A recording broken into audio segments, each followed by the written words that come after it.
to Hotel Tamarind, the city's topmost name. We serve vegetarian food in varieties with a pure intensity.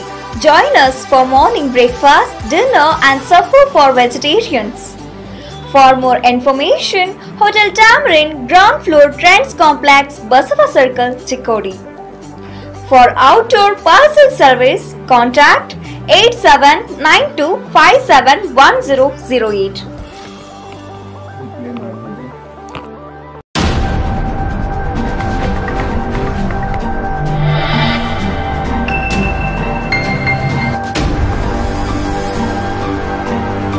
ಬೇರೆ ಬೇರೆ ಸರ್ಕಾರದವರು ST ಸಮುದಾಯಕ್ಕೆ ಸೇರ್ಬೇಕಂತ ಬಹಳ ದಿನ ಬೇಡಿಕೆ ಇದೆ. ಸೊ ಖಂಡಿತವಾಗಿ ನಾವು ಅದರ ಪರವಾಗಿ ನಾವು ಧ್ವನಿ ಎತ್ತಿರ್ತೀವಿ. ಮುಂದಿನ ಸೆಷನ್ ಸಿಎಂ ಇದೇ ಆಸೆ ಇದೆ ಎಲ್ರಿಗೂ. ಸೊ ಮುಂದಿನ ನಿರ್ಮಾಣಗಳಿಗೆ ನಿಜ ಈ ಸಮಾಜದ ಮಗಳಾಗಿ ಹೆಮ್ಮೆ ಇದೆ.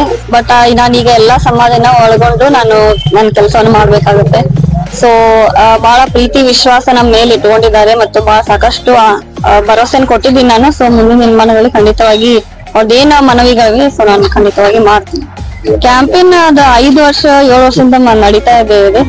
ಸೊ ನೋಡೋಣ ಟೈಮ್ ಸಂದರ್ಭ ಬಂದಾಗ ಅದು ತಂದೆಯವರು ಯಾವಾಗ್ಲೂ ಹೋಗ್ತಿರ್ತಾರೆ ರೆಗ್ಯುಲರ್ ಬೆಟ್ಟಕ್ಕೆ. ಎಲ್ಲ ರಾಹುಲ್ ಗಾಂಧೀಜಿ ಅವರಾಯ್ತು, ಖರ್ಗೆ ಸರ್ ಅವ್ರ ಯಾವಾಗ್ಲೂ ರೆಗ್ಯುಲರ್ ಮೀಟ್ ಆಗ್ತಿರ್ತಾರೆ ಡೆಲ್ಲಿ.